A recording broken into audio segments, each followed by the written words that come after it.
안녕하세요. 저는 경기도 광주에 살고 있는 40대입니다. 매번 글을 올려야지 하면서도 막상 용기가 나지 않아 올리지 못하였는데 오늘은 용기 내서 한번 글을 써보려고 해요. 저에겐 눈에 넣어도 아프지 않은 딸아이 한 명과 남편이 있어요. 평범한 가정에서 자란 저희 둘은 남들처럼 연애하고 평범하게 결혼식을 올렸고 결혼식을 하고 얼마 안 있다가 인상 좋고 늘 상냥하던 시어머니가 당장 집으로 오라면서 저희 둘을 호출하더라고요. 남편이 외동아들이었기 때문에 어머님이 극진히 생각하신다는 것쯤은 알고 있었고 그렇게 시어머니 댁으로 가게 되었는데 시어머니는 저희가 들어서자마자 이제 본인도 할 말을 하고 살아야겠다며 으름장을 놓으시더라고요. 저와 남편은 갑작스러운 시어머니의 태도에 당황했고요.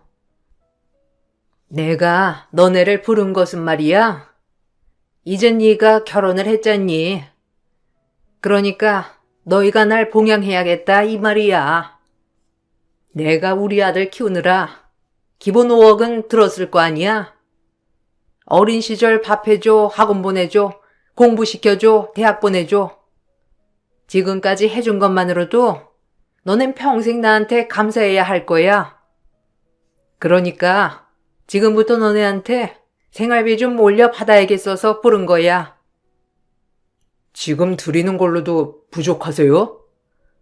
사실 이제 막 우리도 결혼해서 집 대출이며 나갈 돈은 많은데 엄마 생활비까지 올려드리는 게 만만치 않은 금액이긴 하거든요.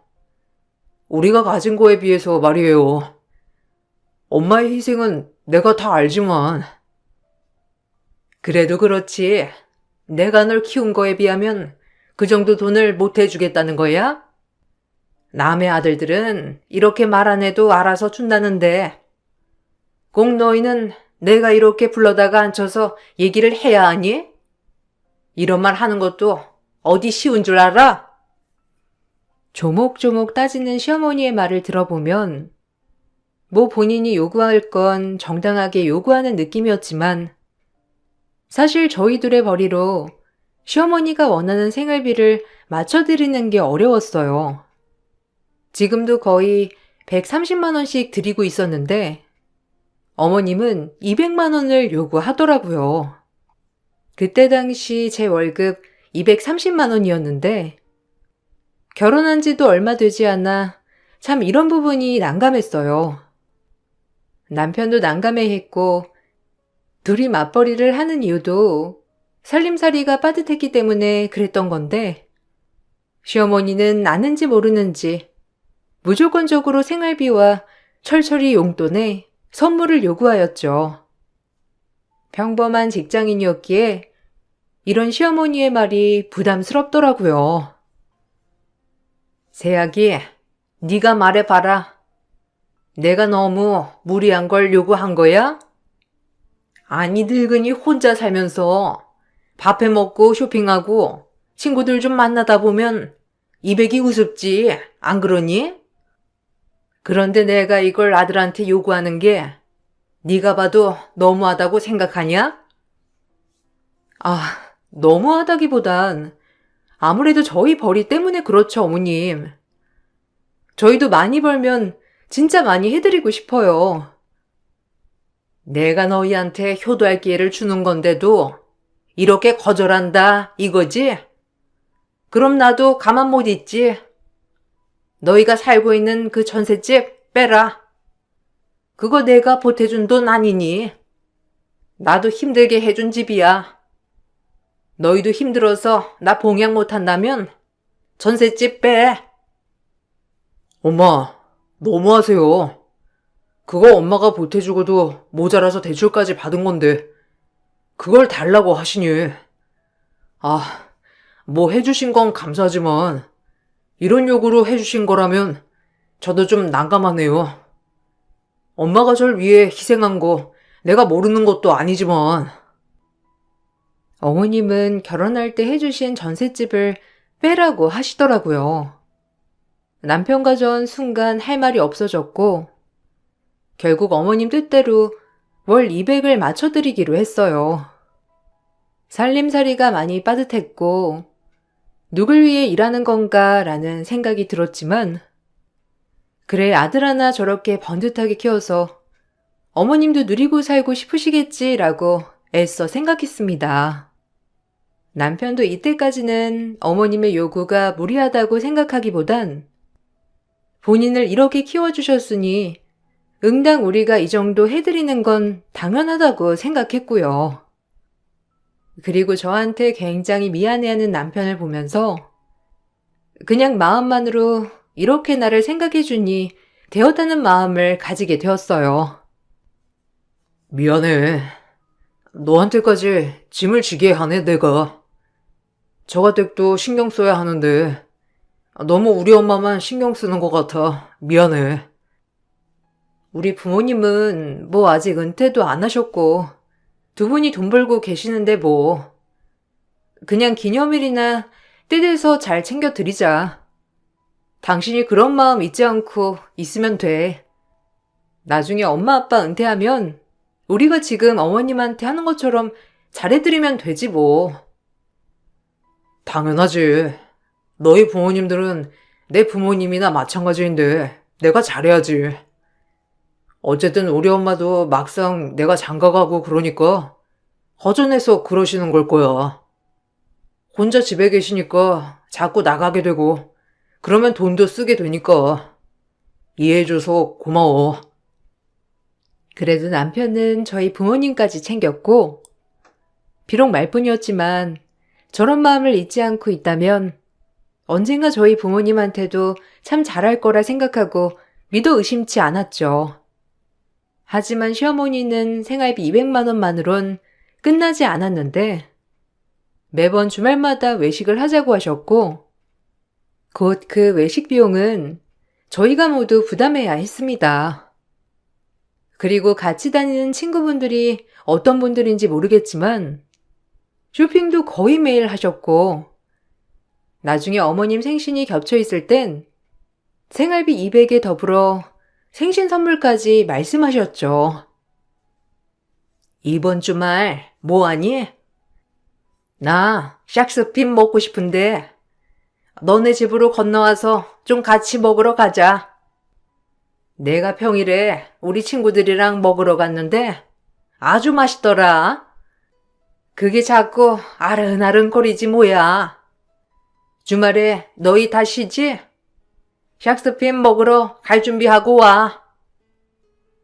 주말에 스케줄이 없긴 한데 네, 뭐 알겠어요. 그럼 12시까지 어머니 모시러 갈게요. 집 앞으로 나와 계시면 될 것 같아요. 그렇게 약속을 하고 샥스핀을 먹으러 간 날 어머님은 아무렇지 않게 계산 빌지를 남편에게 내밀더라고요. 사실 좀 얄미웠고 뻔히 벌이가 어떤 줄 알면서 이렇게 고급 레스토랑에 데려와 아무렇지 않게 런치가 인당 13만 원이나 하는 걸 계산하라고 하는 게 부담이 되었어요. 아등바등 살면서 허리띠 졸라 맸는 저에게 정말 한 끼에 인당 13만 원이라는 가격은 좀 충격이더라고요. 사실 어머님이 먹으러 가자기에 저희 밥을 사주시려나 보다라는 마음도 살짝 있긴 있었는데 그렇게 계산을 하고 나오니 좀 기분이 안 좋았어요. 어머님의 발끝을 따라다니며 맞춰주는 것은 진짜 힘들었는데 뱁새가 항새 따라가다 다리가 찢어진다고 하듯 정말 다리가 찢어지게 겨우겨우 어머님 비위를 맞춰 드렸거든요. 늘 생활비 펑크를 메꾸는 날도 허다했고 정말 이건 아니지 싶었어요. 새아기는 오늘 무슨 일 있냐? 밥 잘 먹어놓고 표정이 안 좋다 너. 뚱해가지고. 내가 여기 친구들이랑 먹고 너희 데리고 오고 싶어서 특별히 데리고 온 건데 내 성의는 무시하고 그런 표정 짓는 거 뭐니? 아, 그리고 얼마 뒤에 내 생일인 거 알지? 내 친구 이번에 아들내한테 샤넬 가방 받았더라. 나도 그런 가방 하나 갖고 싶더라. 우리 아들 엄마한테 해줄 수 있지요? 어머님, 진짜 너무하신 거 아니에요? 저 230만 원 벌어요. 이 월급도 뻔하고요. 근데 어머님 생활비에 그나마 어머님이 보태주신 전세 대출값에 저희 생활비 그리고 각자 보험료까지 진짜 얼마나 빠듯한 줄 아세요? 뭐 한두 번 이렇게 고급 음식 대접할 수 있죠. 저 한 끼에 14만 원짜리 먹으려면 정말 눈앞이 벌벌 떨려요, 어머님. 아무리 요새 사람들이 즐기고 산다지만 한 끼에 인당 13만 원 생각할 수도 없는 돈이라고요, 저희한테. 그런데 그 돈까지 다 내라고 하시고 이젠 가방까지 사달라고 하시는 게 너무하신 거 아니에요? 저 정말 어머님 이해가 안 돼서 그래요. 제 말이 틀렸어요? 어머, 기가 막혀. 말이 안 나온다. 내가 얘 키우면서 얼마나 갖은 노력을 했는데 네가 그런 말을 해? 내 아들이 가만히 있는데 네가 왜 감나라 배나라야? 그리고 내가 얘 키우는 데만 5억이 넘게 들었다. 근데 이제 와서 본전도 못 뽑아? 그렇게 불만이면 전세 보태준 금액까지 싹 다 내놔. 남들은 말을 안 해도 알아서 척척 해준다는데 이거야 원. 시어머니는 오히려 화를 내셨고 전셋값을 다시 내놓으라고 하시며 또다시 남들과 비교하기 시작했어요. 남편은 저와 시어머니가 언성을 높이고 있는데도 답답하다는 듯이 아무 말도 못했고 그저 저만 나쁜 며느리가 된 것 같았어요. 어머님이 과하시니까 그렇죠. 저희 엄마 아빠도 저 힘들게 키우셨는데 지금 아무것도 못 해드리고 있어요. 부모님한테 잘하고 싶은 마음 다 똑같은 거 아닐까요? 그러니까 어머님이 저희 형편 조금만 배려해 주세요. 그러면 저희가 형편껏 알아서 어머님께 잘해드리죠. 배려는 무슨? 이 정도도 못 뽑아먹으면 내가 자식을 왜 키웠어? 당연히 해야 할 일인데 배려라니. 참나 너도 웃기는구나. 괜히 우리 아들 조정하려고 하지 말고 이것도 싫고 저것도 싫으면 네가 나가면 될 거 아니냐? 나랑 우리 아들이랑 살면 되고. 어머님 말이 진짜 기가 막히면서 어떻게 저런 말씀을 아무렇지 않게 하는지 집에 오는 내내 어머님 말이 귓가에 맴돌아 미치겠더라고요. 이혼하라는 말인가 싶기도 하면서 진짜 화가 났고 아무 말도 안 하는 남편에게도 뒤이어 화가 났어요. 나만 아등바등 사는 느낌에 매번 생활비에 허덕이는 것 같아 내가 이러려고 결혼했나라는 생각까지 들면서 화가 나더군요. 자기는 왜 거기서 꿀먹은 벙어리처럼 가만히 있는 거야? 내 말이 틀렸어? 자기도 힘들잖아. 내가 얼마나 우리 생활비 때문에 허리띠 졸라 매는 줄 알아? 자기가 가만히 있으면 내가 뭐가 돼? 어머님 하신 말씀 들었지? 나보고 나가래잖아. 거기서도 가만히 있고. 나도 화나서 그래. 너한테 미안하기도 하고. 근데 엄마 고생한 건 사실이고. 거기서 내가 누구 편을 들겠어. 내가 가만히 있는 게 오히려 좋은 거야. 나도 엄마가 너무한 거 알지. 나도 모르겠다.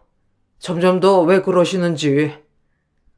아무래도 밖에 나가서 친구분들 만나시다 보면 계속해서 비교하고 그러시는 것 같은데. 엄마가 아들 하나 있는 거 자랑하고 싶어서 그래. 이해 좀 해줘. 우리 부모님은 안 그래. 다 똑같아. 부모가 자식 키우면서 고생하는 건 당연한 거고 그걸 자식들이 알아서 효도하는 거지. 어머님은 매번 저렇게 물질적으로 요구하시잖아. 우리 벌이 뻔히 알면서 어떻게 당당하게 맨날 물질적인 걸 요구하셔? 속상하다 정말. 엄마 친구분들이 화려하신 분들이 많아서 그래. 그러니까 엄마가 더더욱 직접 하시는 것 같아. 조금만 이해해주라. 미안해. 남편의 이해해달라는 말 참 야속했어요. 그렇게 어머님에게 점점 불만이 쌓이고 있었고, 최대한 어머님에게 휘둘리지 말아야겠다고 생각했어요. 자꾸 휘둘리다간 집이 휘어질 것 같았거든요. 그러던 중 저희에겐 아이가 찾아왔고 출산을 했는데 눈에 넣어도 아프지 않을 딸이더라고요. 친정 부모님들은 너나 할 것 없이 제가 힘들까봐 본인들이 일하심에도 불구하고 집에 자주 들러 아이도 봐주시고 저보고 눈 좀 붙이라는 둥 저를 안타까워 하셨어요. 심지어 친정과의 거리도 꽤 되는데 친정엄마는 몸조리를 잘해야 한다고 2, 3일에 한 번꼴로 미역국과 제가 먹을 수 있는 음식을 보내주셨어요. 제가 아이를 낳고 또 저희 부모님을 보니 정말 이런 게 사랑이다 싶더라고요. 그러면서 물질적으로 효도를 원하는 시어머니를 더욱더 이해할 수 없었고, 시어머니는 애를 낳고 지금까지도 나로 수고했다는 말 한마디 해주지 않았죠. 애 낳은 게 무슨 대단한 거라고. 이제 고생 시작이지. 그리고 애 낳았다고 내 생활비 줄이지 마라. 알겠어? 그대로 보내. 어머님, 너무하시네요. 어떻게 한 번을 손주 보고 싶다는 말씀을 안 하세요? 어머님도 진짜 너무하신 거 아시죠? 내가 뭐가 너무하다는 거야? 너 진짜 웃긴다. 너도 자식 낳았으니 알 거 아니야? 네 자식한테 해주는 거 반만이라도 나한테 해. 그게 도리고 숙명이지. 돈은 똑같이 붙여라. 뭐 아기 낳아서 형편어렵다 이런 말 하지 말고. 내가 낳으라고 했니? 니네가 좋아서 낳은 애기니까 나한테 주는 생활비는 꼬박꼬박 보내라. 괜히 어렵다, 돈 없다 핑계대지 말고. 어머님, 진짜 할머니 맞긴 맞나요? 남들은 손주 사랑 끝도 없다는데 어쩜 한 번을 안아본다는 말도 없으시고 섭섭해요. 부모가 실컷 안아주는데 나까지 안아줄 필요 있니? 애 손만 타지. 어쨌든 돈은 꼭 밀리지 말고 보내. 신신당부한다. 어머님은 막말을 하고 전화를 끊었고 저는 이로써 어머님에 대한 모든 정이 다 끊어졌습니다. 뭐 어머님 보라고 애를 낳은 건 아니지만 끝까지 고생했다, 수고했다. 우리 손녀 보고 싶다는 말씀 한마디 없는 어머님을 보고 진짜 대단하신 분이라고 생각이 들었거든요. 제가 절대 당해낼 수 없는 분이었고 그렇게 서운함은 쌓여만 갔는데 아이를 낳고 보니 지금보다도 생활이 더 빠듯했어요. 아무리 나라에서 보육수당이 나온다곤 하지만 이걸론 택도 없는 돈이었고 아이를 가정 어린이집에 보내고 그 시간에 아르바이트를 해서 생활비를 맞춰야 했습니다. 그래야 그나마 펑크난 걸 메꿀 수 있었거든요. 이건 사람 사는 게 아니야. 아, 너무 힘들어. 애기 보랴, 아르바이트 하랴. 근데 이 돈 다 어디로 가? 어머님한테 가는 거 아니야? 그러게. 안 되겠다 진짜. 우리도 힘든데 나도 이건 좀 아닌 것 같다는 생각이 드네. 효도도 분수에 맞게 하는 게 효도지. 우리 아기 맨날 장난감 도서관에서 장난감 대여해서 놀고 얼마나 내가 안타까운 줄 알아? 마트 가서 우리 딸 좋아하는 장난감 하나 못 사주는 게 얼마나 마음 아픈 줄 아냐고. 이건 아닌 것 같아 진짜. 어머님한테 말해서 좀 금액을 조정해야겠어. 남편도 이제야 가정의 위기를 느꼈는지 이건 아니라고 했고 그렇게 저희는 어머님네 가서 생활이 어렵다고 솔직하게 말씀을 드렸어요. 하지만 돌아오는 대답은 차가웠고 끝까지 본인 생활비는 줄이지 못하겠다고 하더라고요. 사실상 이해가 가지 않았는데 도대체 뭐라고 돌아다니시길래 이렇게 돈에 집착을 하시는 걸까라는 생각이 들면서 어처구니가 없었거든요. 내 이럴 줄 알았다. 아이 낳고 나면 내가 언젠간 이런 일이 있을 줄 알았어. 너희가 좋아서 낳아놓고 이제 와서 왜 내 생활비를 줄인다는 게 말이 돼? 내가 애초에 이럴까봐 신신당부를 한 건데 자식 하나 있는 거 뼈 빠지게 키워놨더니 이제 와서 생활비를 줄여야 한다니. 내가 이 꼴 보려고 너 키웠는 줄 아냐? 네가 말해봐, 입이 있으면. 진짜 너무한다, 너희. 엄마, 우리 사정 알잖아요.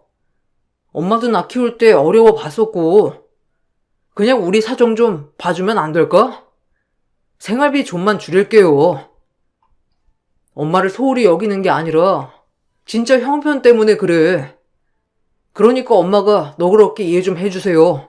부탁할게. 그런 말 하려거든 너희 집으로 돌아가. 분명 말했다. 엄마는 한치도 양보 못한다고. 다 보상 받아야겠으니까 돌아가. 시어머니는 저에게 그대로 집에 가라고 한 뒤 본인 방으로 들어갔고 말이 통하지가 않았어요. 남편이 이렇게 사정을 하는데도 들어주시지 않는 어머님을 보고 남편도 많은 생각에 빠진 것 같았고 저희가 힘들다고 했음에도 불구하고 그 뒤 시어머니는 뭐에 또 홀렸는지 본인 차를 사달라고 하더라고요. 진짜 기가 막혀 말이 안 나왔는데 이 상황에 차라니요. 나다.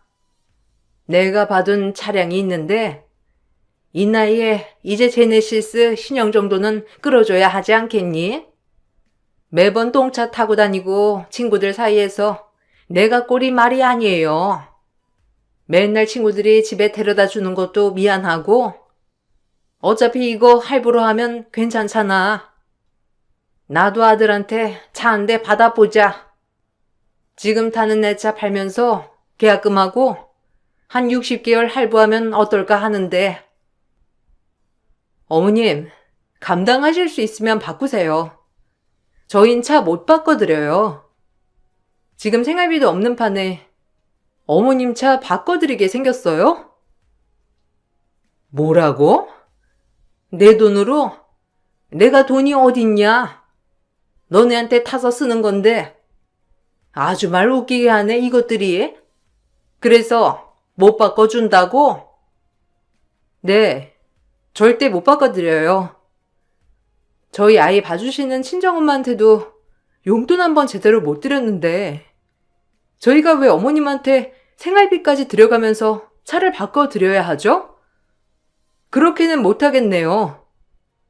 어머님 돈으로 바꾸실 수 있음 바꾸시던지 알아서 하세요. 끊을게요. 독한 마음을 먹고 이렇게 전화를 끊자 시어머니는 노발대발 난리가 났고 제가 이렇게 완강하게 거절을 하자 남편을 닥달하기 시작했어요. 하지만 남편도 어처구니 없어 하긴 마찬가지였는데 아무리 착하고 시어머니한테 휘둘리는 남편이었지만 이번 일은 남편도 정말 어이없어 했어요. 남편도 시어머니에게 딱 부러지게 거절을 했는데도 시어머니는 끝이 없었죠. 형편 아시잖아요. 지금 있는 차도 멀쩡하고 잘 굴러가는데. 그리고 엄마 형편에 그 정도 차면 좋은 거죠. 무슨 제네시스를 탄다고 해요? 뭐? 지금 내 주제에 제네시스 타령한다고 너나 우습게 보는 거냐? 내 주제가 뭐가 어떤데? 내가 널 어떻게 키웠는데? 이 정도도 못 받아? 아니 60개월 할부도 된다구만. 왜 못 해준다는 거야? 그놈의 돈 없다 돈 없다. 내가 친구들 만나면 체면이 안 서 아주. 엄마 친구들 아들들은 돈 다 잘 버나 보죠. 전 제가 못나서 돈을 못 버니까 이것밖에 못 해드리는 거라고요. 엄마 진짜 너무하네요. 그것이랑 살더니 아주 너도 그것이랑 비슷해지는구나. 안 된다, 돈 없다, 아주 달고 살아. 그러니까 더 돈이 안 붙는 거야. 내가 널 어떻게 키웠니? 줄줄이 읊어봐. 그래야 네가 차를 뽑아줄래? 내가 아들한테 이런 것도 못 요구하냐? 엄마 진짜 그만해요. 제가 그저 돈으로만 보이죠? 정말 지친다고요. 그러니까 엄마 제발 좀 눈 좀 낮추세요. 네?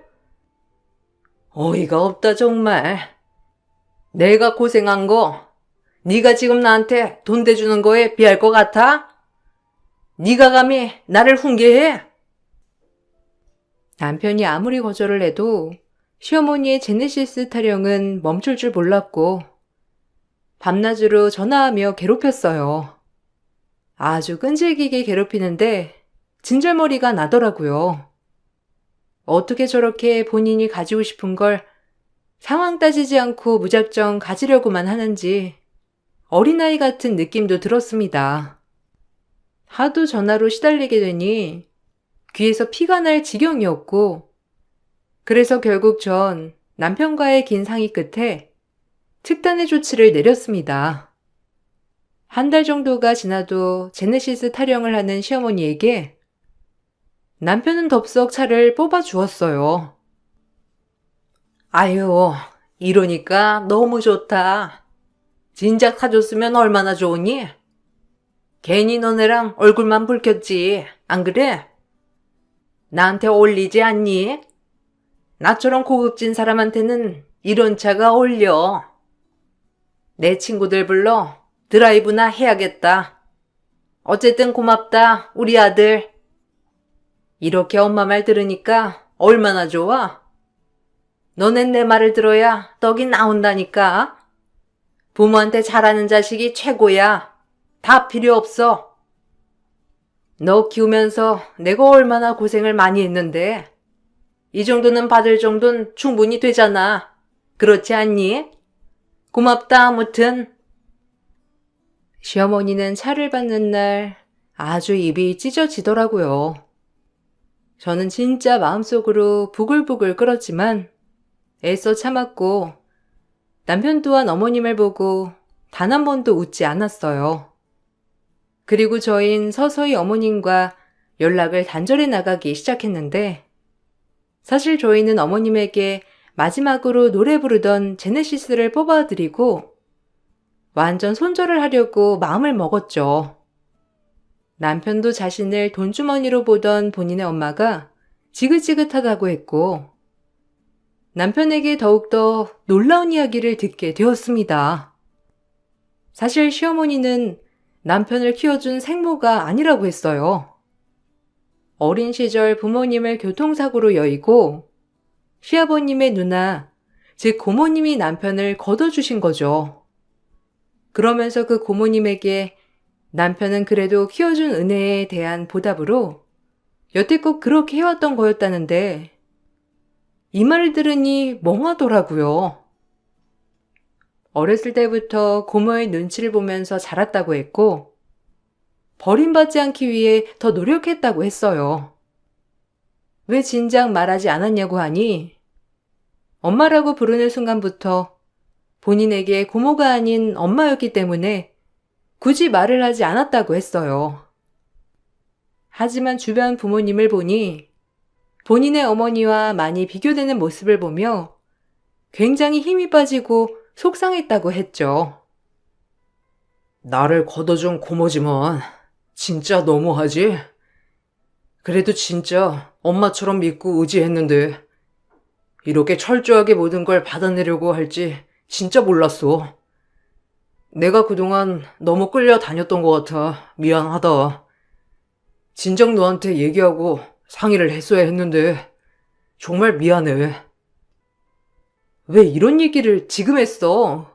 아, 나 진짜 어이가 없다. 그럼 고모님이신 거야? 아니, 키워주신 건 감사하지만 어떻게 이런 식으로 우릴 매번 괴롭힐 수가 있어? 자기가 너무 바보같이 끌려다녔어. 나한테 진작 얘기하지. 그거네. 고모님은 아예 자기 키우면서 모든 걸 다 애초에 뽕 뽑을 심정으로 키운 거였어. 아, 너무한다, 진짜. 어떻게 그래도 키운 세월이 있는데 어쩐지 이상했어. 애써 우리 친엄마라고 생각하고 살았어. 고모니까 저렇지라고 생각하게 되면 내가 더 힘들 것 같았거든. 그래도 너한테 얘기 안 한 건 미안하다. 진짜 너무 미안해. 아무래도 그냥 끝까지 얘기 안 하고 싶었던 걸 수도 있어. 부모님이 안 계신 건 사실이니까. 자기 잘못이 맞긴 해. 진작에 말했어야지. 애초에 얘기해줬으면 나라도 단호하게 거절을 했을 거 아니야. 자기 친어머니인 줄 알고 생활비도 보내드렸던 건데 절대 용서 못해. 그 사람은 당신을 이용하는 거니까. 남편은 제 말을 듣고 많이 울었고 그동안 어떻게 살아왔는지 정말 너무나도 잘 알겠더라고요. 이 얘기를 듣자 너무 화가 났고 저흰 그렇게 시어머니의 연락을 철저히 피했습니다. 그렇게 철저히 연락을 외면한 결과 정확히 2개월 뒤 생활비가 2개월 동안 안 들어온 시모가 아들 집을 안 찾아올 리 만무했죠. 주변 아주머니들과 친하게 지냈기 때문에 저에게 아주머니들이 얘기해줬는데 시어머니가 아주 환한 얼굴로 찾아왔다고 말이에요. 야, 너네 문 안 열어? 돈이 얼마나 밀린 줄 알아? 너희 거기 안에 있는 거 다 알아? 감히 내 연락도 안 받고 그래? 누구요? 그 집 보름 전에 이민 갔어요. 거기 아무리 초인종 눌러도 소용없어요. 그러니까 얼른 돌아가세요. 그럴 리가 없는데. 여기가 우리 아들 집인데 이민을 갔다고요? 나한테 그런 소리 한 번도 한 적이 없는데. 기가 막혀라. 네, 사실 저희는 그 집을 다 뺐어요. 그동안 들인 생활비와 철저히 선불이며 따로 용돈에 그만큼 했으면 전세금은 안 돌려줘도 된다고 생각했어요. 그리고 어머님 차량은 아마 계속 어머님 통장에서 할부로 빠져나가게 하고 있었죠. 처음 살 때 비용만 저희가 지불하고 나머지 60개월 할부를 어머님 통장으로 빠져나가게 했답니다. 사실 마음 같아선 생활비 회수 소송도 하고 싶었지만 알아본 결과 꺼준 게 아니라면 사실상 돌려받긴 힘들다고 하더라고요. 그래서 저희는 어머님이 해주신 전세금을 돌려드리지 않았던 것이고 이 지겹도록 끈질긴 인연을 끝내버리려고 잠적한 척 했던 거였고요. 남편도 이렇게까지 어머님이 본인에게 돈만 요구하니 도저히 관계를 이어나가지 못하겠다며 그렇게 저희의 인연은 끊어졌어요. 하지만 어머님은 끈질기게 저희를 찾아내려고 하셨고 결국 저희 부모님에게까지 찾아와 저희를 찾았죠.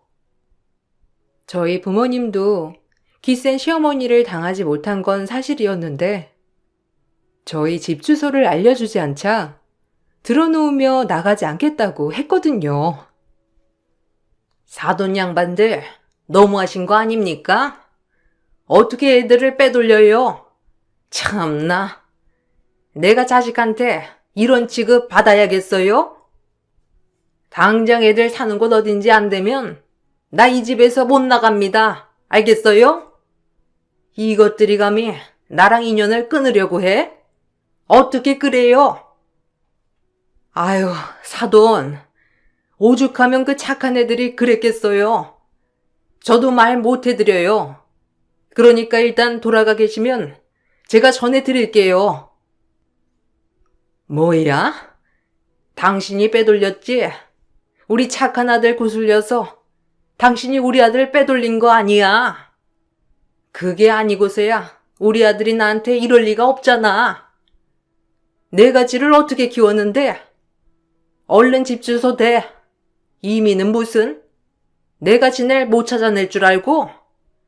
나 주소 부를 때까지 못 가요. 여기 들어놓으면 그만이야. 당장 주소 대요. 걔네가 이민을 가? 참나, 누구를 속여? 시어머니의 성화에 친정엄마는 결국 경찰까지 동원해 시어머니를 내쫓았고, 그 뒤로 시어머니는 저희 엄마까지 미행해 저희 집 주소를 알아내어 득달같이 찾아왔어요. 그리고 뻔뻔하게 현관문을 부수려고 신용을 하며 문을 열어젖혔고, 시어머니는 절 보자마자 뺨을 날리셨습니다. 전 그대로 내동댕이 쳐졌는데, 이 모습을 본 남편은 본인을 키워준 엄마지만 강경하게 내쫓더라고요. 네가 조종했니? 아예 나랑 영 끊고 살자고 네가 조종했어? 뭐 한마디 한마디 할 때마다 내가 알아봤다. 아주 나한테 쓰는 돈 아까워하더니 드디어 천륜을 끊으려고 네가 작정을 해? 내가 널 가만히 둘 줄 알아? 우리 아들 빼돌린 죄 가만 안 둬. 이게 지금 뭐 하는 짓이에요? 어머님이 여태까지 했던 행동들을 좀 되돌아 보시라고요. 이렇게 소리를 지를 게 아니라. 당장 그 면상 못 치워요? 나 눈 돌면 진짜 당신 어떻게 할지도 몰라. 당신이란 여자 이제 지긋지긋해. 자식을 돈줄로만 보는. 우리 계산 끝나지 않았나?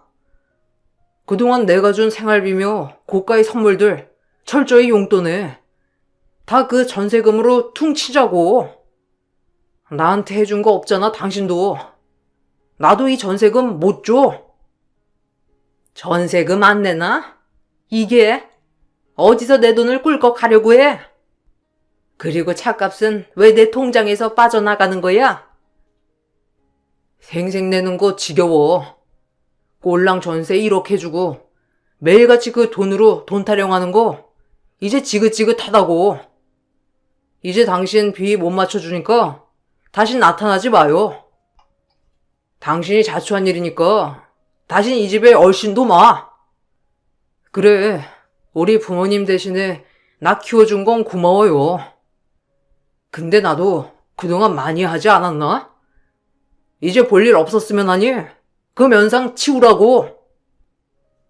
머리 검은 짐승 거두지 말랬더니 아주 옛말이 딱이구나. 너 내가 어떻게 거뒀는데 네가 나한테 그런 소리를 해? 지부모 그리 대고 내가 걷어줬는데 어떻게 이럴 수 있어? 넌 나한테 은혜를 아직 갚아도 모자라다고 알아? 니까짓 게 감히? 나가 당장. 고모고 엄마고 이제 지겨워 정말. 다신 내 눈앞에 얼씬도 하지 마. 이제 우리 가족 아니니까 나가라고. 아줌마, 당장 나가요. 어디 와서 행패야. 당신 고소 당하고 싶어? 이제 우리 완전 끝이니까 절대 찾아오지 마. 이 말을 끝으로 남편은 시어머니가 받아치기 도전에 집에서 내쫓았어요. 그리고 경찰에 저에게 손찌검한 죄로 시어머니를 고소했고, 접근금지 신청까지 걸으니 시어머니는 이러지도 저러지도 못하고 그저 저희 곁만 맴돌 뿐이었어요. 전세금을 받아내려고 이리저리 어머님도 알아보셨지만, 사실상 어머님도 저희와 마찬가지로 돈을 그냥 주신 것이기 때문에 회수해올 방법은 없었어요. 전 아예 모른 척했고, 남편이 우유부단한 면도 있지만 한번 마음을 먹으면 대쪽 같은 성질이 있기 때문에 사실상 시어머니와는 이렇게 손절하게 되었어요.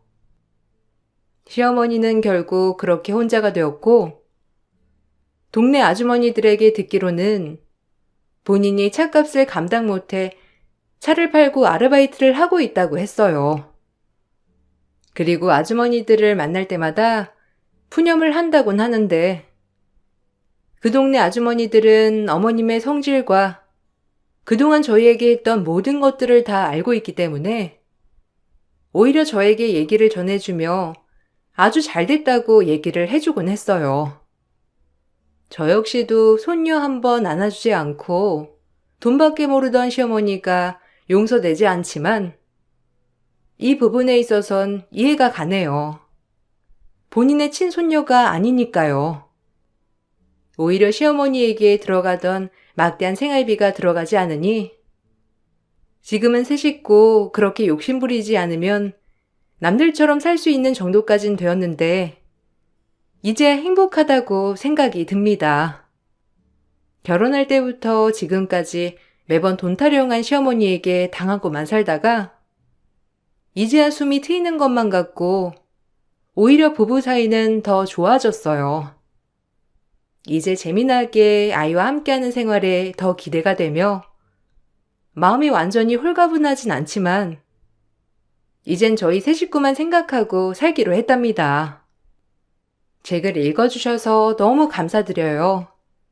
사실 제가 겪은 일이지만 한 번도 누구에게 해본 적은 없는 이야기였는데 그래도 여기다 이렇게 글을 쓰니 묵은제증이 내려가는 것 같아요.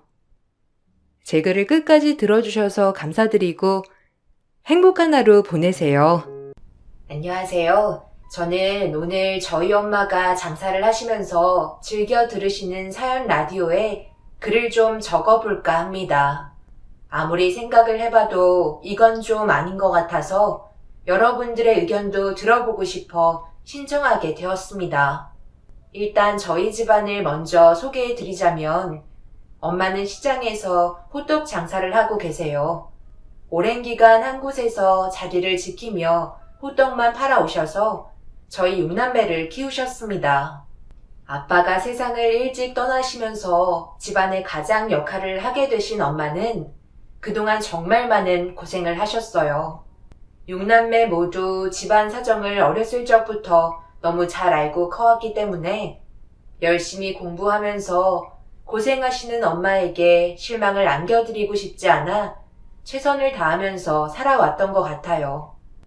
그렇게 함께 똘똘 뭉쳐 살아오면서 언니 오빠들은 좋은 배우자를 만나 전부 결혼까지 하게 되었고 그런 모습들을 보면서 엄마는 뿌듯해 하셨어요.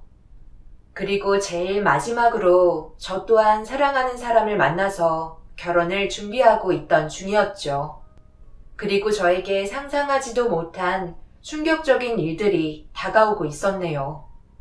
결혼 허락 받는 데까지도 약간의 문제가 있었어요.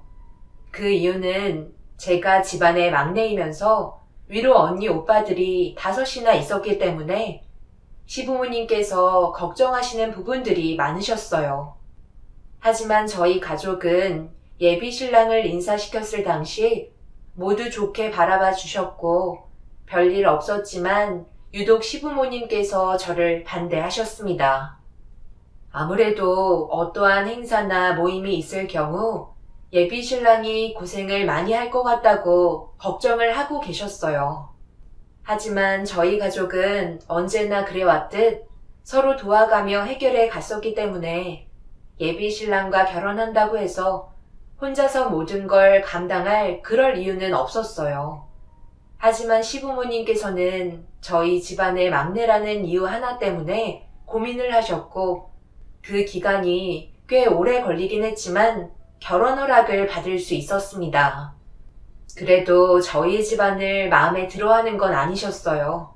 일단 예비 신랑 집안보다 경제적으로 못 살았었기 때문에 이미 저를 기준 미달로 보고 계셨고 엄마가 시장에서 호떡 장사를 하고 계시다는 걸 창피해 하셨습니다. 저는 엄마가 시장에서 호떡을 파신다고 해서 부끄러워한 적 단 한 번도 없었는데 시부모님이 주말에 잠깐 얼굴 보자고 하셨을 때 시모의 한마디에 그동안 묵묵히 참고 있던 속상했던 감정을 털어놓게 되었고 겨우 허락받았던 결혼에 문제가 생기고 말았네요. 솔직히 우리 집안 생각도 해줘야 하지 않겠어? 사부인이 연세도 있으신데 아직까지 시장에서 호떡을 팔고 계시다는 거야? 육남매를 성인이 될 때까지 뒷바라지 해줬으면 이제 자식들 효도 받아가면서 사셔야지. 왜 시장에서 호떡을 팔아서는 내 귀에까지 들어오게 하냔 말이다. 그거 이제 그만 정리하면 안 되니? 그동안 오래 했으면 됐잖아. 내가 요즘 고개를 못 들고 다닐 정도다. 어머님, 저도 솔직하게 한마디만 말씀드릴게요. 저희 엄마 그동안 정말 열심히 살아오셨어요. 그만큼 동네 분들께 인정도 받았었고, 저희 엄마 호떡 한번 드시겠다고 멀리에서 오시는 분들도 상당히 많으세요. 저는 그런 모습을 볼 때면 엄마가 자랑스럽고 한 번도 부끄럽게 생각한 적 없었는데, 어머님이 왜 그렇게 생각하시는지 모르겠어요. 사람 사는 인생 각자 길이 다른데 왜 어머님께서 원하시는 길로 저희 가족이 방향을 잡아야 하는 건지 납득하기가 어렵네요. 지인분들께서 안 좋게 얘기하시는 건 그분들의 인성에 문제가 있는 거 아닌가요? 저희 엄마를 함부로 판단하시고 뒤에서 험담하시는 건 저도 참고 넘어갈 수는 없을 것 같아요. 저희 둘이 사랑해서 결혼하는 건데 왜 주변의 영향을 받아야 하는 건가요? 엄마가 좋아서 하는 일을 제가 막을 이유는 없다고 생각해요. 지금은 무리하지도 않으시고 하루에 정해진 양만 장사하고 계세요. 제가 봤을 때 오래 하시지는 못하실 것 같아요. 시간이 지나면 자연스럽게 호떡 장사도 접으실 텐데 다른 시선으로 좋게 바라봐 주시면 안 될까요? 어머님도 호떡 안 드시는 거 아니잖아요. 제가 이 사람한테 듣기론 어디 여행을 가시더라도 휴게소에 들리시면 호떡은 무조건 사서 드신다면서요. 그렇게 좋아하시면서 저희 엄마 가게에도 한번 방문해 주세요. 저희 엄마가 신경 많이 써 드릴 거예요. 내가 거길 왜 가니? 시장 냄새만 맡아도 구역질이 나는데 나는 깔끔하게 위생 지키며 판매하는 휴게소 음식들을 좋아하지. 시장에서 위생도 안 좋은 그런 곳에 파는 호떡은 거들떠 보고 싶지도 않다. 그리고 시애미가 싫다고 얘기했으면 어느 정도 새겨들으면 되는걸. 벌써부터 말대꾸하면 내 아들과 결혼했을 때는 나를 아주 잡아먹으려 들겠다. 엄마, 정말 옆에서 못 들어주겠어요. 호떡 장사가 뭐가 어때서요? 그리고 어제 엄마 시장에 다녀오셨으면서 왜 거짓말을 하세요? 저한테 그러셨잖아요. 생선은 시장에서 파는 게 싱싱하고 맛이 좋다면서 고등어 몇 마리 사오셔서 저녁상에 내어주셨으면서 왜 이 사람한테는 시장 냄새만 맡아도 구역질이 난다고 얘기하시는지 이해를 할 수가 없네요. 시모는 그냥 저희 엄마가 호떡 장사하는 게 창피하신 거였어요.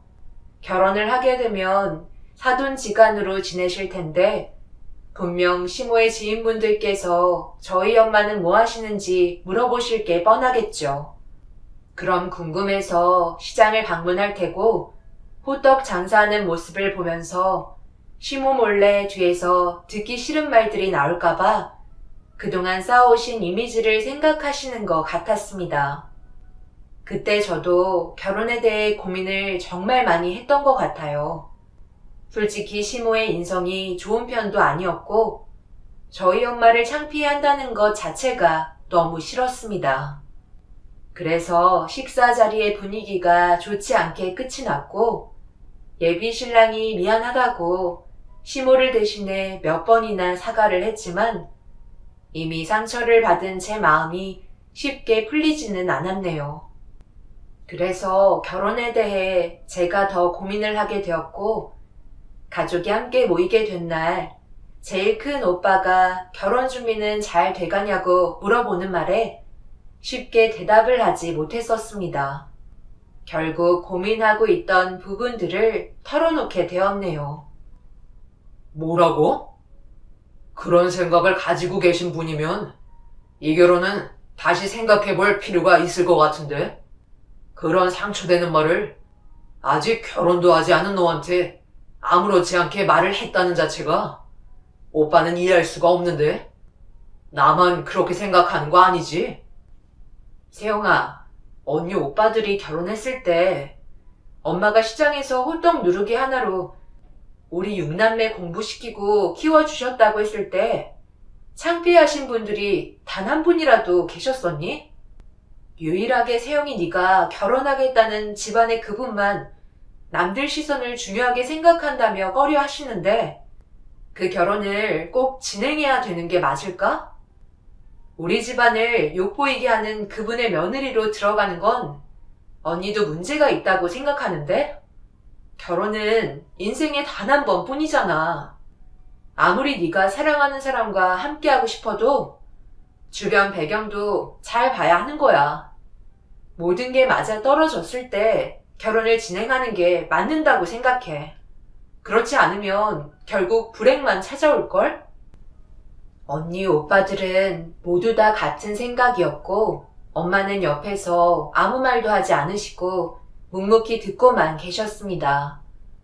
그렇게 모두가 집에 돌아간 뒤에 엄마랑 단둘이 남아있는데 제 옆으로 다가와 조심스럽게 제 손을 잡으시면서 대화를 이어나가셨고 그날 저 때문에 상처를 받으셨을지도 모른다는 생각 때문에 방에 들어와서도 쉽게 잠이 들지 않았습니다.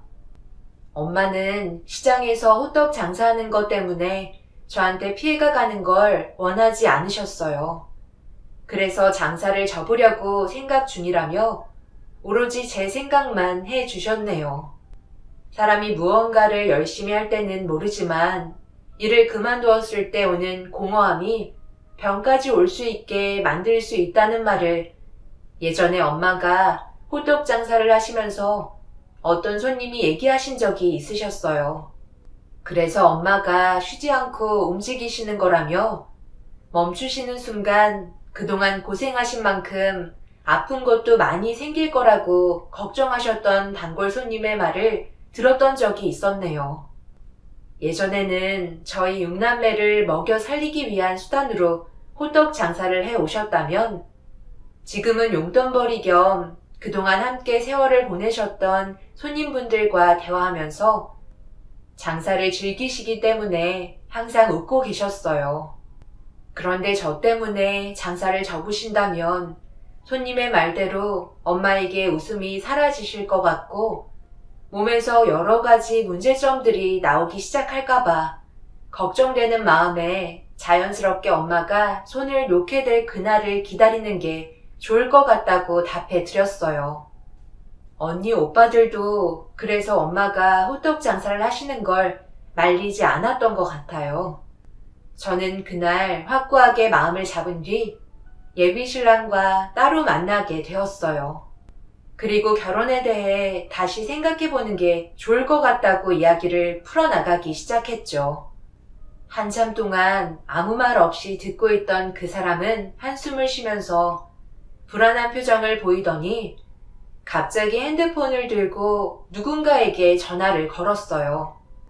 알고 보니 시모에게 지금의 상황을 그대로 전달하면서 시모 때문에 결혼을 하지 못하게 됐다며 목소리를 높이면서 화를 내고 있었습니다.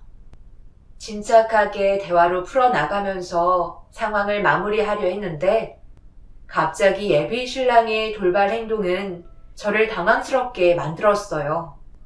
그리고 잠시 뒤 전화를 끊은 예비 신랑에게 생각 없이 그런 식으로 말을 하면 어떡하냐고 저를 난처하게 만들었다며 불만을 털어놓고 있는데 시모는 근처에 계셨는지 저희가 있는 카페로 들어오셨고 시모의 얼굴은 굳어진 표정으로 저희 앞에 앉으셨습니다.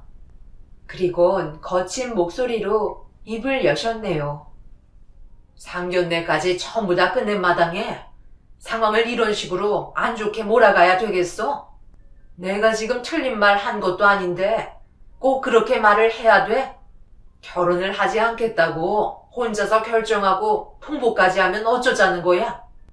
지금 피부 관리 받고 있다가 너 때문에 급하게 달려왔잖아. 내가 사부인 호떡 장사 안 했으면 좋겠다고 해서 화가 난 거니? 그 정도는 좋게 해결 볼 수 있는 거잖아. 어머님이 하신 말씀은 저번에도 말씀드렸지만 저희 집안을 무시하시는 행동이셨고, 솔직히 지금까지도 변함 없으시잖아요. 내가 언제 너희 집안을 무시했다는 거야?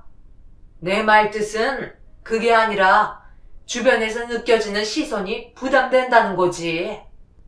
너희 결혼을 반대한 적은 없다. 여러 가지 두루두루 서로 좋게 해결 보면 어떨까 해서 얘기한 걸 너무 예민하게 받아들이지 말거라. 엄마가 저번에 세용이한테 대놓고 상처되게 말씀하셔놓고 왜 또 거짓말을 하시는 거예요? 좀 솔직해지면 안 될까요? 엄마 때문에 세용이가 저와 결혼하지 않겠다고 벌써 결정까지 내린 상태인데 지금 상황의 심각성을 모르시는 거예요? 내가 왜 몰라? 당연히 알고 있지.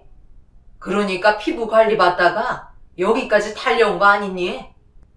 얘야, 너무 극단적으로 결정을 내리지 말고 우리 좋게 풀어나가는 게 어떻겠니? 사람이 완벽할 수는 없잖아. 당연히 실수할 수도 있는 거잖아. 어머님의 진짜 속마음을 제가 모르겠어요. 얼마 전까지만 해도 저에게 온갖 상처는 다 주셔놓고 이제 와서는 무조건 결혼해야 된다고 하시는 말씀이 저를 더 힘들게 하고 있는 거 아세요? 처음부터 저를 마음에 들어하지 않으셨잖아요. 저 위로 언니 오빠들이 너무 많다고 이 사람이 고생할 것 같다며 싫어하셨고, 엄마가 시장에서 호떡 장사하신다며 그것 또한 어머님의 주변 분들의 시선 때문에 싫다고 하셔놓곤 이제 와서 또 이러시는 진짜 이유가 뭐예요? 이 사람 한마디에 갈대처럼 왔다 갔다 하실 정도로 어머님이 가벼우신 분은 아니잖아요. 정말 이 결혼 아니라고 생각하신다면 이 사람에게도 솔직하셨으면 좋겠어요. 시모는 난처하신 듯 쉽게 말을 꺼내지 않으셨어요. 분명 어떠한 목적이 있기 때문에 저와의 결혼을 다시 부추기는 것 같아 보였습니다. 하지만 이미 전날의 인연을 마무리하려고 결정을 한 상태여서 저와 저희 집안의 앞날에 불행을 가져오고 싶지 않았어요. 그렇게 시모와 한참 동안 대화를 나누었지만 제가 얻을 수 있는 답변을 속 시원하게 들을 수 없었고 더 이상 시간을 지체하는 것도 모두에게 좋을 것 같지 않아 먼저 자리에서 일어났어요. 그러자 예비 신랑이 제 손을 잡으며 대화를 좀 더 이어나가길 원했고 예비 신랑에게 미안하다며 손을 뿌리치려는 순간 시모의 결정적인 한마디에 다시 자리를 앉게 되었습니다. 그래, 알았다. 솔직하게 얘기하면 되는 거잖아. 너한테는 아직 인사시켜드리지 않았지만 요양원에 너희 시할머님을 모시고 계시는 중이란다. 그런데 이번에 꼭 당신 손주가 결혼하는 모습을 보고 싶다 하시면서 소원이라고 말씀하시는데 어떻게 모른 척 할 수 있겠니? 그래서 나도 어느 정도 마음을 내려놓고 세아가 너를 받아주기로 결정하게 되었던 거다. 그런데 워낙 우리 어머님 성격이 괴팍하시니까 너한테 말하기가 좀 껄끄러웠던 것 뿐이야. 이제 어느 정도 이해가 됐니? 그러니 다시 한 번만 생각해 주렴. 그럼 처음부터 그렇게 말씀하시면 되는 거 아니었나요? 어머님께서 저에게 설명하신 부분들이 전부 다 사실이면 숨길 필요는 없는 거였잖아요. 혹시 저에게 숨기는 또 다른 게 있는 건 아니고요. 솔직히 어머님 말씀을 전부 다 믿기 어려워요. 매번 바뀌시는 모습에 다음에는 또 어떤 모습으로 변하실지 두려울 정도예요. 나중에 이 사람이랑 결혼하면 더 큰 문제가 오는 거 아닐까요? 시모는 모든 걸 솔직하게 털어놓았다며 믿어달라고 흥분을 하시면서 카페가 떠나갈 정도로 큰 소리를 치셨어요. 저는 시모의 모습을 한참 동안 바라보면서 고민을 하고 있는데 옆에서 예비 신랑이 다시 한번 제 손을 잡으며 저를 바라봤어요. 결국 생각 좀 해보겠다며 고민을 하게 되었고 그렇게 어느 정도 상황은 마무리가 되었습니다.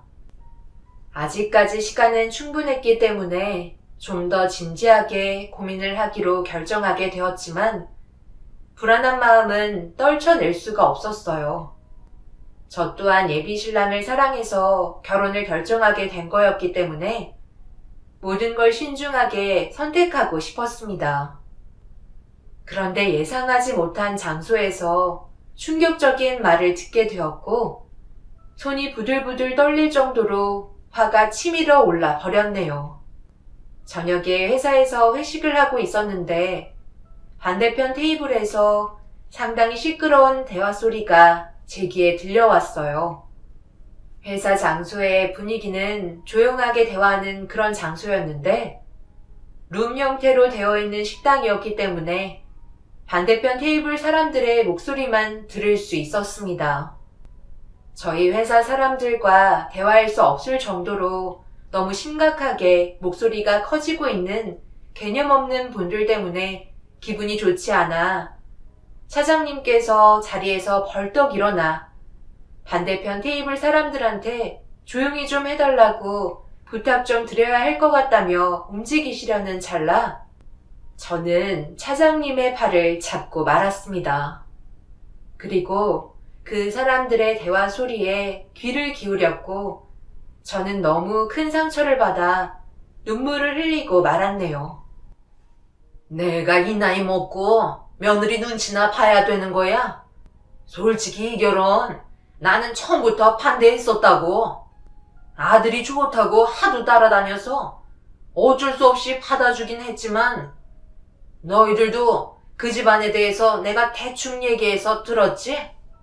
며느리가 가진 것도 없으면서 머리만 커가지고 시애미를 초장부터 휘둘러 잡으려는 모습을 보이고 있는데 어찌나 화가 치밀던지 내 아들이 옆에 없었으면 바로 얼굴에 물을 뿌려버리고 머리채 잡고 패대기 차버렸을 거야.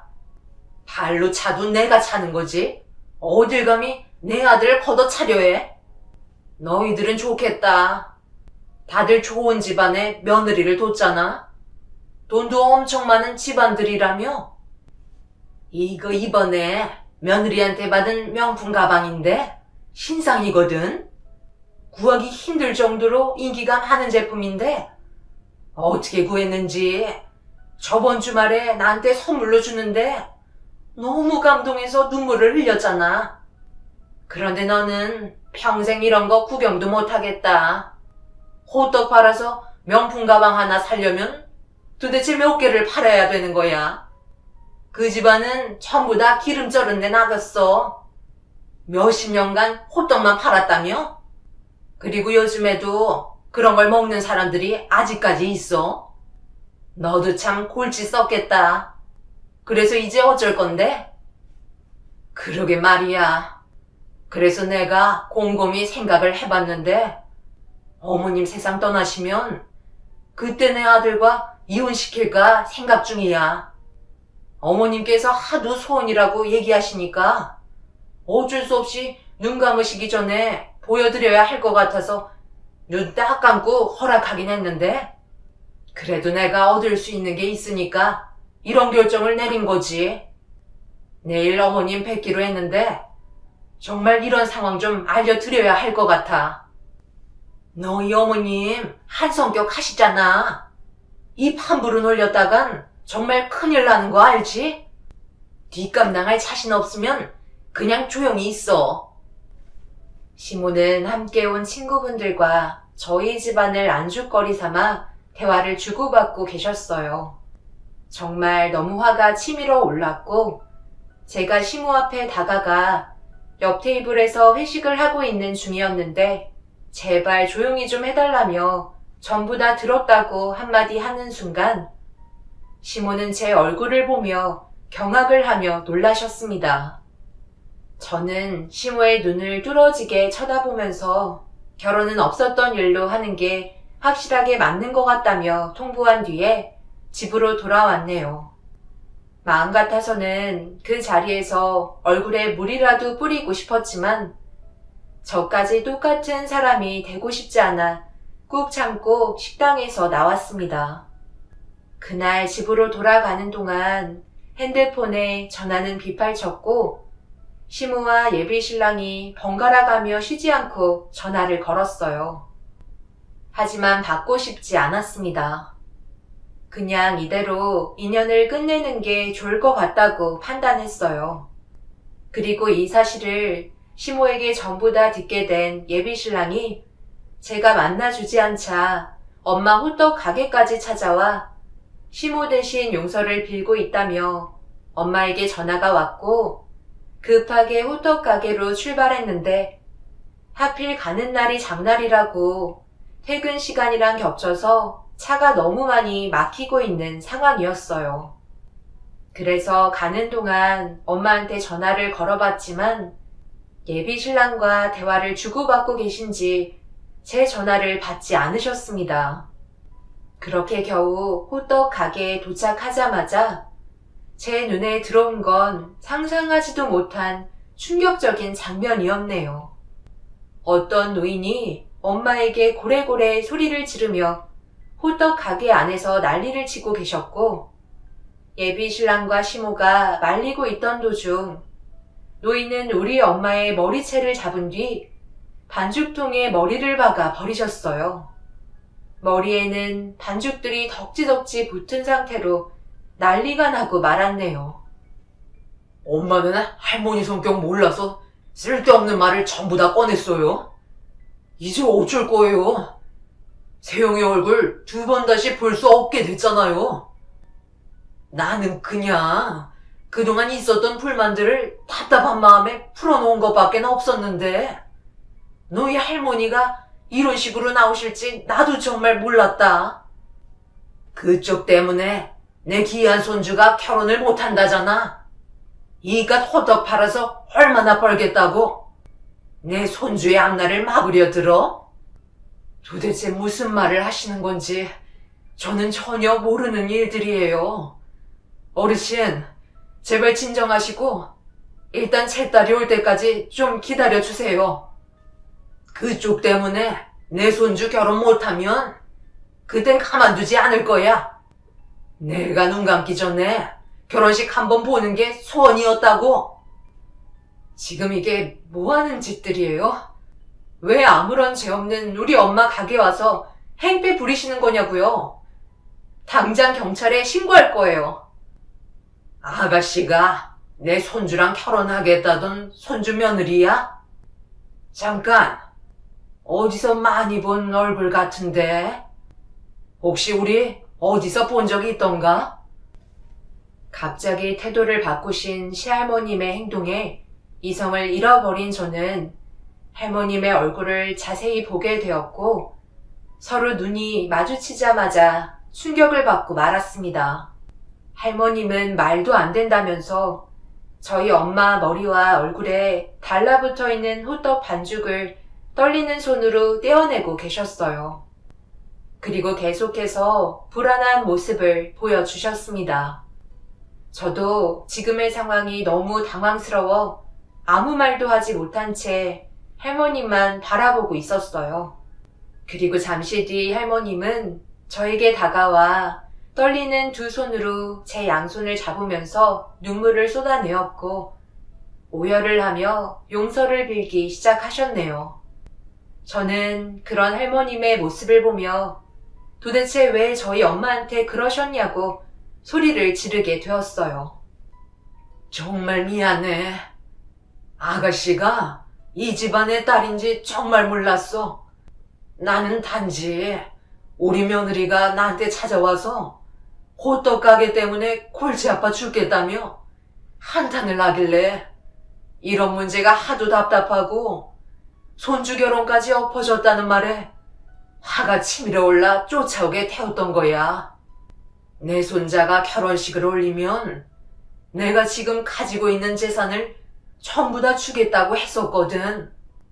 그래서 어떻게든 며느리가 우리 손자 결혼식 올리는 모습을 보여주려 했던 건데 모든 게 무너지니 나도 순간적으로 이성을 잃어버렸던 것 같네. 정말 미안하게 됐어. 할머님, 원래 이런 분이셨어요? 분명 받은 만큼 베푼다고 하셨잖아요. 제가 그때 할머님 살려드린 거 아직까지 기억하고 계시죠? 7년 전에 길거리에서 심장마비 오셔서 구급차가 올 때까지 제가 쉬지 않고 심폐소생술을 해드렸잖아요. 그때가 하필 늦은 저녁 시간이라 지나다니는 사람들도 없어서 얼마나 힘들었었는데요. 할머니께서 저에게 살려줘서 고맙다며 숨 쉴 수 있게 해준 만큼 베풀며 사신다고 하셔놓고 이런 식으로 행동하세요? 이런 분이신 줄 알았으면 그냥 지나쳤을 걸 그랬어요. 그럼 그때 어머님께서 목숨을 구해준 사람을 찾고 싶다고 얘기하셨던 사람이 지금 우리 앞에 있는 새아가였다는 말이에요? 저는 그것도 모르고 새아가한테 온갖 상처를 다 줬는데 오로지 어머님이 제 아들 결혼하는 모습만 보여주면 가지고 계신 재산을 전부 다 주신다는 말에 무조건 결혼만 시키려 했던 건데 어떻게 이런 일이. 새아가 내가 그동안 사람을 잘못 보고 있었나 봐. 정말 미안해. 이렇게 무릎 꿇고 빌 테니까 우리 한 번만 용서해주면 안 될까? 제발 내 아들과 결혼해주면 안 되겠니? 할머님은 제 앞에 주저앉으시더니 오열을 하셨고 용서를 빌으셨지만 이미 저희 가족은 온갖 상처를 다 받은 상태라 돌이킬 수 없었어요.